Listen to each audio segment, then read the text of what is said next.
माझं नाव अस्मी सचिन प्रभू. मी 4थी अ मध्ये शिकते. या गोष्टीचे नाव अति तिथे माती. एके दिवशी एका गावात एक भिकारी होता. तो भीक मागायचा. तो जे मिळेल ते खायचा. कधीतरी पाण्यानेच पोट भरले. एके दिवशी त्याला या सगळ्याचा कंटाळा आला. त्याने ऐकलं गावाबाहेर जाऊन नदीपाशी इंद्रदेवांची पूजा केली तर इंद्रदेव प्रसन्न होतात आणि जे हवं ते देतात. आणि त्याप्रमाणे तो गावाबाहेर गेला.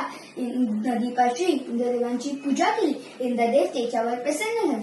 इंद्रदेवाने त्याला सांगितलं माग काय हवं. त्यांनी सांगितलं की मला पैसे हवे. इंद्रदेवाने त्याला सांगितलं हा मी तुला पैसे पण मात्र एक गोष्ट लक्षात ठेव.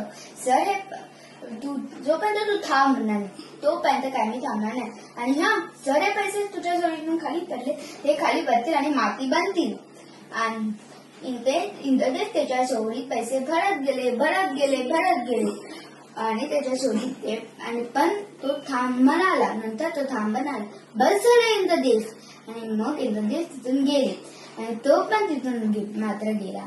आणि त्यांनी राहायला एक नवीन घर घेतले. घालायला नवीन कपडे घेतले.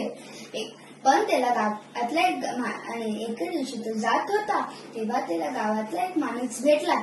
त्याने त्याला विचारले तू एवढा श्रीमंत बाबा कसा झाला. त्याने त्याला सगळं सांगितलं आणि तो पण गावाबाहेर गेला. नदीपाशी इंद्रदेवांची पूजा केली. इंद्रदेव त्याच्यावर पण प्रसन्न झाले. इंद्रदेवाने त्याला सांगितलं मग काय हवं. त्याने पण सांगितलं की मला पण पैसेच हवे.